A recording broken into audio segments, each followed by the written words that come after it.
Hello lovely children, आज मैं आपको कक्षा 12वीं आरोह भाग 2 पाठ 17 जिसका शीर्षक है सीरीज के फूल, उसके प्रश्न उत्तर बताऊंगी। पहला प्रश्न है, उससे पहले आप मेरे चैनल को सब्सक्राइब कर दीजिए जिससे कि आपको अगला वीडियो जल्दी देखने को मिल सके। चलिए पहला क्वेश्चन देखते हैं। लेखक ने सीरीज को कालजयी अवधूत सन्यासी की तरह क्यों माना है? इसका अथवा प्रश्न एक और है, सीरीज को अवधूत क्यों कहा गया है? उत्तर में देखते हैं। लेखक ने सीरीज को कालजयी अवधूत कहा है। अवधूत वह सन्यासी होता है जो विषय वासनाओं से ऊपर उठ जाता है, सुख दुख हर स्थिति में सहज से प्रसन्न रहता है तथा फलता फूलता है। वह कठिन परिस्थितियों में भी जीवन रस बनाए रखता है। इसी तरह सीरीज का वृक्ष है, वह भयंकर गर्मी, उमस, लू आदि के बीच सरस रहता है। वसंत में वह लहक उठता है तथा भादो मास तक फलता फूलता रहता है। उसका पूरा शरीर फूलों से लदा रहता है। उमस से प्राण उबलता रहता है और लू से हृदय सूखता रहता है। तब भी सीरीज कालजयी अवधूत की भांति जीवन की अजयता का मंत्र प्रचार करता रहता है। वह काल व समय को जीतकर लहराता रहता है। इस प्रकार से पहला है। अब दूसरा प्रश्न यहाँ देखते हैं। हृदय की कोमलता को बचाने के लिए व्यवहार की कठोरता भी कभी कभी जरूरी हो जाती है। प्रस्तुत पाठ के आधार पर स्पष्ट करें। उत्तर देखते हैं। परवर्ती कवि ने समझाते हैं कि सीरीज के फूलों में सब कुछ कोमल है, अर्थात वह तो कोमलता का आगार है। लेकिन दी जी कहते हैं सीरीज के फूलों में कोमलता तो होती है लेकिन उनका व्यवहार फल बहुत कठोर होता है, अर्थात वे हृदय से तो कोमल ही हैं किंतु व्यवहार से कठोर हैं। इसलिए हृदय की कोमलता को बचाने के लिए व्यवहार का कठोर होना अनिवार्य हो जाता है। यहाँ पर देखते हैं तीसरा प्रश्न। विजी ने सीरीज के माध्यम से कोहल व संघर्ष से भरी स्थितियों में अविचल रहकर जिज्ञासु बने रहने की सीख दी है, स्पष्ट करें। उत्तर देखते हैं। वेदी जी ने सीरीज के माध्यम से कोहल व संघर्ष से भरी जीवन स्थितियों में अविचल रहकर शिव बने रहने की सीख दी है। सीरीज का वृक्ष भयंकर गर्मी सहता है फिर भी सरस रहता है। उमस व लू में भी वह फूलों से लदा रहता है। इसी तरह जीवन में चाहे जितनी भी कठिनाइयां आए, मनुष्य को सदैव संघर्ष करते रहना चाहिए, उसे हार नहीं माननी चाहिए। भ्रष्टाचार, अत्याचार, दंगे, लूटपाट के बावजूद उसे निराश नहीं होना चाहिए तथा प्रगति की दिशा में कदम बढ़ाते रहना चाहिए। यहाँ चौथा प्रश्न देखते हैं। हाय वह अवधूत आज कहाँ है? ऐसा कहकर लेखक ने आत्मबल पर लेवल के वर्चस्व की वर्तमान सभ्यता के संकट की ओर संकेत किया है। कैसे? उत्तर देखते हैं। लेखक कहता है कि आज सीरीज जैसे अवधूत नहीं रहे। जब जब वह सीरीज को देखता है तब तक उसके मन में हुक सी उठती है। वह कहता है कि प्रेरणादायी और आत्मविश्वास रखने वाले अब नहीं रहे। अब तो केवल देह को प्राथमिकता देने वाले लोग रहे, उनमें आत्मविश्वास बिल्कुल नहीं। क्या बोल रहे हैं यहाँ पे? आप प्राथमिकता देने वाले लोग रह रहे हैं, उनमें आत्मविश्वास बिल्कुल नहीं है। वे शरीर को मात देते हैं, मन को नहीं। इसलिए लेखक ने सीरीज के माध्यम से वर्तमान सभ्यता का वर्णन किया है।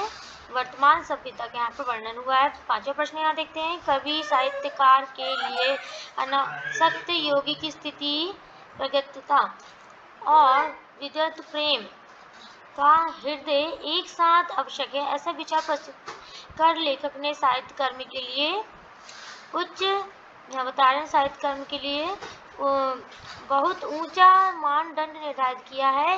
विस्तार पूर्वक समझाइए। उत्तर देखते हैं।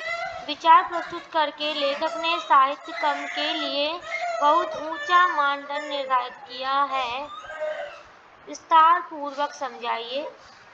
बताते हैं। उत्तर में है अथवा में दो प्रश्न है। उत्तर देखते हैं। लेखक का मानना है कि कवि के लिए अनासक्त योगी की स्तर प्रगतता और विगत प्रेमी का हृदय का होना आवश्यक है। उनका कहना है कि महान कवि वही बन सकता है जो अनासक्त योगी की तरह स्तर प्रज्ञ तथा विगत प्रेमी की तरह सहृदय हो। केवल छंद बना लेने से कवि तो हो सकता है किंतु महाकवि नहीं हो सकता।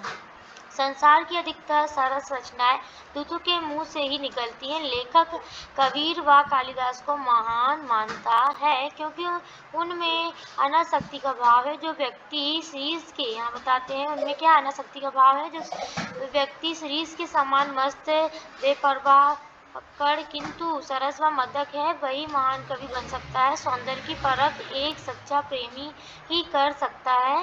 वह केवल आनंद की अनुभूति के लिए सौंदर्य की उपासना करता है। कालिदास में यह गुण भी विद्यमान था। यहाँ छठवां प्रश्न देखते हैं। सूर्यग्रसी काल की मार से बचते हुए वही दीर्घजीवी हो सकता है जिसने अपने व्यवहार में जड़ता छोड़कर नित्य बदल रही स्थितियों में निरंतर अपनी गतिशीलता बनाए रखी है। पाठ के आधार पर स्पष्ट करें। उत्तर देखते हैं। परिवर्तन प्रकृति का नियम है। मनुष्य को समयानुसार परिवर्तन करते रहना चाहिए। मनुष्य को समयानुसार परिवर्तन करते रहना चाहिए। एक ही लिख पर चलने वाला व्यक्ति बिछड़ जाता है। शीश के फूल हमें यही सिखाते हैं। वे हर मौसम में अपने को और अपने स्वभाव को बदल लेता है। इसी कारण वह विप्लुप्त भाव से बसंत आषाढ़ और बदल लेता है। यहाँ बताते हैं। फिर आषाढ़ और भादों में खिला रहता है। प्रचंड लू और उमस को सहन करता है लेकिन फिर भी खिला रहता है। फूलों के माध्यम से कोमल व्यवहार करता है तो फूलों के माध्यम से कठोर व्यवहार, इसलिए वह दीर्घजीवी बन जाता है। मनुष्य को भी ऐसा ही करना चाहिए। अब यहाँ प्रश्न देखते हैं। अगला आशय स्पष्ट कीजिए। इस प्रकार से आपको ये आएंगी ध्यान से। ये तुरंत प्राणधारा और सर्वव्यापक कालगई का संघर्ष निरंतर चल रहा है। मूढ़ समझते हैं कि, यहाँ पर बताते मूढ़ समझते हैं कि जहाँ बने हैं वही देर तक बने रहो तो काल देवता की आंख बचा पाओगे। भोले हैं वे हिलते डुलते रहो, स्थान बदलते रहो, आगे की ओर मुंह किए रहो तो कोड़े की मार से बच भी सकते हो। मारे जो कभी अनासक्त नहीं रह सकता, जो कर नहीं बन सकता, जो किए कराए का लेखा जोखा मिलने में उलझ गया है, वह भी क्या कवि है। मैं कहता हूँ कि कवि बनना है मेरे दोस्तों तो पक्कड़ बनो। फल हो या पेड़ वह अपने आप में समाप्त नहीं है, वह किसी अन्य वस्तु को देखने के लिए उठी हुई उंगली है, वह इशारा है। यहाँ पे उत्तर देखते हैं। लेखक कहता है कि संसार में जीवनी शक्ति और सब जगह समाई काल रूपी अग्नि में निरंतर संघर्ष चलता रहता है। बुद्धिमान निरंतर संघर्ष करते हुए जीवन यापन करते हैं। संसार में मूर्ख व्यक्ति यह समझते हैं कि वह जहाँ है वहीं देर तक डटे रहेंगे तो काल देवता की नजर से बच जाएंगे। वे भोले हैं, उन्हें यह नहीं पता कि एक जगह बैठे रहने से मनुष्य का विनाश हो जाता है। लेखक गतिशीलता को ही जीवन मानता है। जो व्यक्ति हिलते डुलते रहते हैं, स्थान बदलते रहते हैं तथा प्रगति की ओर बढ़ते रहते हैं, वे ही मृत्यु से बच सकते हैं। लेखक जड़ता को मृत्यु के समान मानता है तथा गतिशीलता को जीवन। लेखक कहता है कि कवि को सबसे पहले अनासक्त होना चाहिए, अर्थात तटस्थ भाव से निरीक्षण करने वाला होना चाहिए। उसे पकड़ होना चाहिए, अर्थात उसे सांसारिक आकर्षणों से दूर रहना चाहिए। जो अपने किए कार्यों का लेखा जोखा करता है, यहाँ बताते हैं किए कार्यों का लेखा जोखा करता है, वह कभी नहीं बन सकता। लेखक का मानना है कि जिसे कवि बनना है उसे फक्कड़ बनना चाहिए। लेखक कहता है कि फल व पेड़ों का अपना अस्तित्व है, वे अपने आप में समाप्त नहीं होते। जीवन अनंत फल व पेड़ वे किसी अन्य वस्तु को दिखाने के लिए उठी हुई उंगलियां हैं। यह संकेत है कि जीवन में अभी बहुत कुछ है। सुंदरता व सृजन की सीमा नहीं है। हर युग में सौंदर्य व रचना का स्वरूप अलग हो जाता है। यहाँ पे अन्य महत्वपूर्ण प्रश्न स्टार्ट होते हैं। चलिए देखते हैं। यहाँ पे ये भी बोर्ड एग्जाम के लिए निबंधकार ने किस तरह कोमल और कठोर दोनों भावों का मिश्रण सीरीज के माध्यम से किया। ये जो अपन पढ़ रहे हैं इस पाठ में, ये कौन सी विधा है? निबंध विधा है। इसका उत्तर देखते हैं अपन प्रश्न का। प्रत्येक वस्तु अथवा व्यक्ति में दो भाव एक साथ विद्यमान रहते हैं, जिसमें या उसमें कोमलता भी रहती है और कठोरता भी। संवेदनशील प्राणी कोमल भावों से युक्त होगा, लेकिन समाज में अपने को बनाए रखने के लिए कठोर भावों का भी अनिवार्य है। ठीक यही बात शीश के फूल पर भी लागू होती है। यद्यपि संस्कृत साहित्य में शीश के फूल को अनंत कोमल माना गया है, तथापि लेखक का कहना है कि इसके फल बहुत कठोर मजबूत होते हैं। वे नए फूलों के आ जाने पर भी नहीं निकलते, वहीं डटे रहते हैं। कोमलता और कठोरता के माध्यम से इस निबंध के हित को इन शब्दों में निबंधकार ने प्रस्तुत किया है। शीश का फूल संस्कृत साहित्य में बहुत कोमल माना गया है। मेरा अनुमान है कि कालिदास ने यह बात शुरू में प्रचार की होगी। कह गए हैं, शीश पुष्प केवल भौरों के पदों का कोमल दबाव सहन कर सकता है, पक्षियों का बिल्कुल नहीं। शीश के फूलों की कोमलता देखकर परवर्ती कवियों ने समझा कि उसका सब कुछ कोमल है, यह फूल है। इसके फल इतने मजबूत होते हैं कि नए फूलों के निकल आने पर भी स्थान नहीं छोड़ते। जब तक नए फल पत्ते मिलकर धक्कियाँ कर उन्हें बाहर नहीं कर देते, तब तक वे डटे रहते हैं। आप लोग अगला प्रश्न देखते हैं। शीश के फूल शीर्षक निबंध किस श्रेणी का निबंध है, इस पर प्रकाश डालिए। यहाँ देखते हैं उत्तर। हजारी प्रसाद द्विवेदी जी ने कई विषयों पर निबंध लिखे हैं। उनके निबंधों को कई वर्गों में विभाजित किया जा सकता है। उन्होंने ज्यादातर ललित निबंध लिखे हैं। अपनी निबंध कला से आचार्य द्विवेदी ने हिंदी ललित निबंध साहित्य को विकसित किया है। उनके साहित्यिक निबंध ही ललित निबंध है। अनेक विद्वान भी ऐसा ही मानते हैं। ललित निबंध क्या है, इस बारे में डॉक्टर बैजनाथ सिंह ने लिखा है कि सौदार्थी ललित निबंध को सामान्यतः जिसे हम निबंध कहते हैं ते हुए केवल एक ही आधार को अपनाते दिखाई देते हैं। यह आधार है ललित का। ललित शब्द को लेकर किसी विधा के अंतर्गत एक अलग विधा को बनाया जाना स्वीकार नहीं हो सकता। ललित साहित्य मात्र में रहता है तथा ललित कलाओं में साहित्य ललित के कारण ही सर्वोच्च कला है। इसलिए ललित तो साहित्य का अनावर्ती तत्व है। डॉक्टर हजारी प्रसाद द्विवेदी जी का शीश के फूल शीर्षक निबंध भी एक ललित निबंध है। ये कौन सा निबंध है अपनी इस पाठ में, ये ललित निबंध रचना है। अब यहाँ पर देखते तीसरा प्रश्न। प्रकृति के माध्यम से आचार्य हजारी प्रसाद द्विवेदी ने ललित दिखाने का सफल प्रयास किया है, सिद्ध करें। उत्तर देखते हैं। शीश के फूल शीर्षक निबंध की रचना का मूल आधार प्रकृति है। निबंधकार ने प्रकृति को आधार बनाकर इस निबंध की है। इसलिए इस निबंध में लेखक ने प्रकृति के माध्यम से को ललित से परिपूर्ण कर देता है। लेखक ने बड़े सुंदर शब्दों में प्रकृति को चित्रित किया। शीश के फूल का वर्णन इस प्रकार किया। बसंत के आगमन से लहक उठता है आषाढ़ तक। यहाँ बताते हैं बसंत के आगमन से लहक उठता है आषाढ़ तक, जो तो निश्चित रहता है, रूप से मस्त बना रहता है। मन रम गया तो भरे भादों में भी निजात फूलता रहता है। एक एक बार मुझे मालूम होता है कि यह शीश का एक अद्भुत है। दुख हो या सुख, वह हार नहीं मानता। ना ऊदों का लेना है, ना माधो का देना। जब धरती और आसमान जलते रहते हैं, तब भी यह हजरत ना जाने कहाँ से अपना रस खींचते रहते हैं। मौज में आटो यहाँ मस्त रहते हैं। एक वनस्पति शास्त्री ने मुझे बताया कि यह उस श्रेणी का पेड़ है जो वायुमंडल से अपना रस खींचता है। जरूरत खींचता होगा, या बता रहे हैं जरूर खींचता होगा, नहीं तो भयंकर लू के समय इतने कोमल तंतु जाल और ऐसे सुकुमार केसर को कैसे उगा सकता है। यहाँ अगला प्रश्न देखते हैं। यह निबंध भावों की गंभीरता को समुचित ज्ञान पड़ता है। प्रस्तुत पाठ के आधार पर इस कथन की समीक्षा कीजिए। यहाँ बता रहे हैं प्रस्तुत पाठ के आधार पर इस कथन की समीक्षा कीजिए। यहाँ पर अपन को समीक्षा बताना है, तो उत्तर में है विचारों के साथ ही भावों की प्रधानता भी इस निबंध में मिलती है। भाव तत्व निबंध का प्रमुख तत्व है। इसी तत्व के आधार पर निबंधकार मूल भावना या चेतना प्रस्तुत कर सकता है। वातावरण का पूर्ण ज्ञान उन्हें था। कवि न होने के बावजूद भी प्रकृति को चित्रण भावनात्मक ढंग से करते थे। प्रकृति के प्रत्येक परिवर्तन का उन पर गहरा प्रभाव होता था। वे भावुक थे, इसलिए प्रकृति में होने वाले नित्य प्रति परिवर्तनों से वे भावुक हो जाते थे।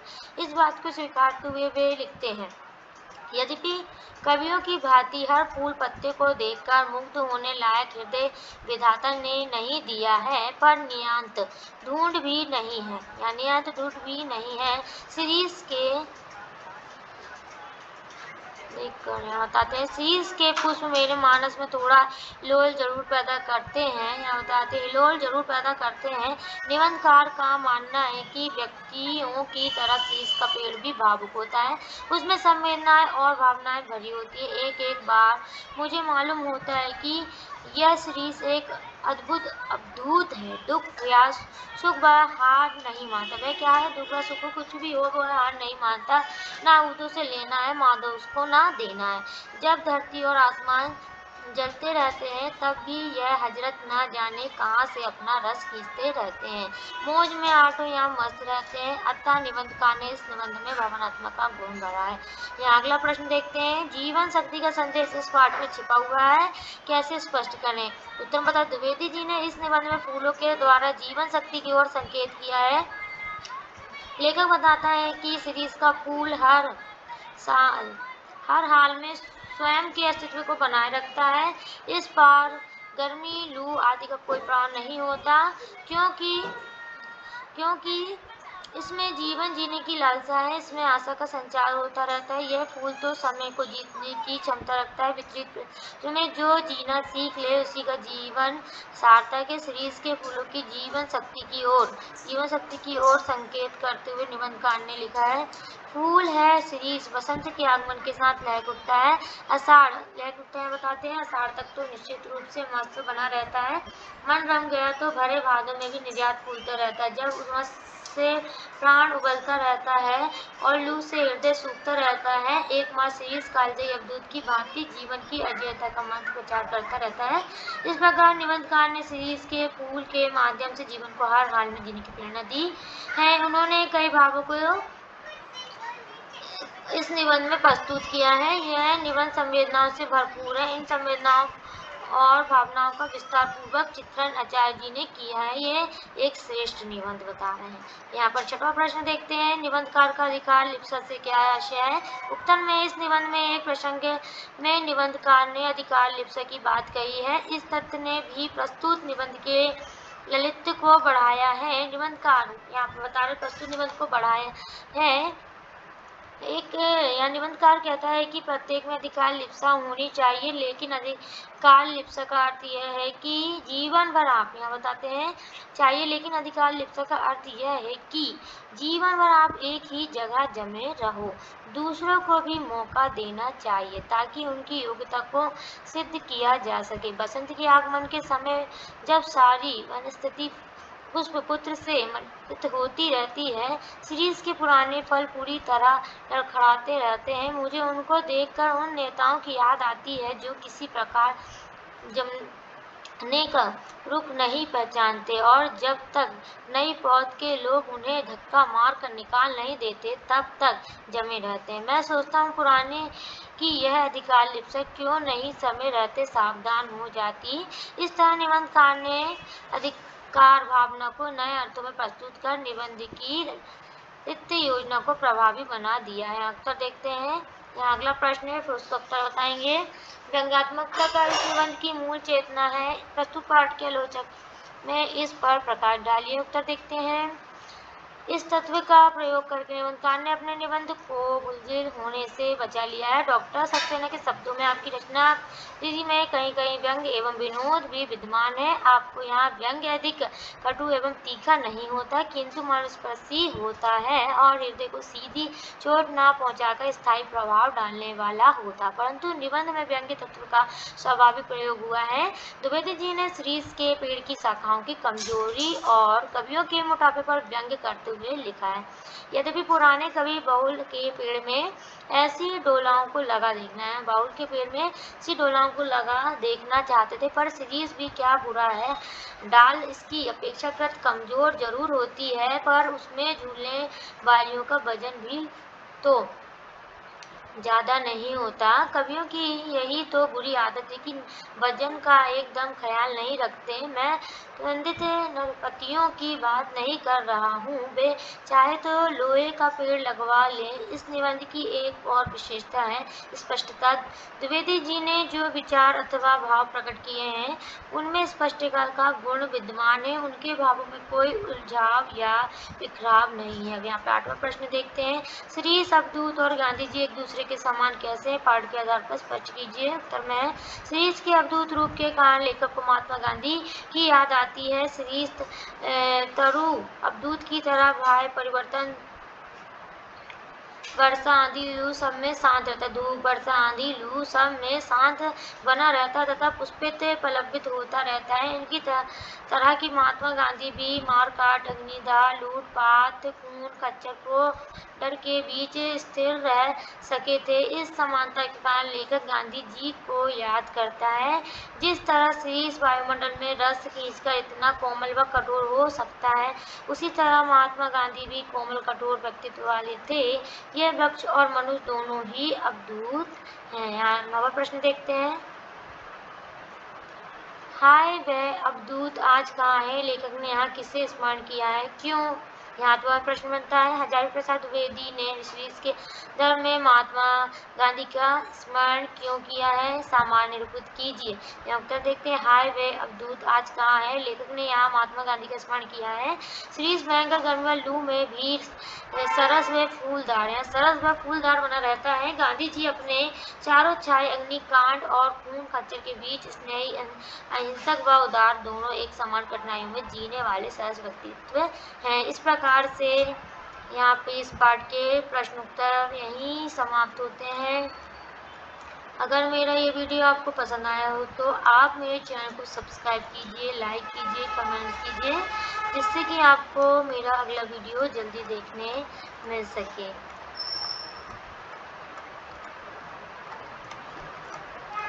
इस प्रकार से यहाँ पे ये पार्ट पूरा कंप्लीट हो चुका है।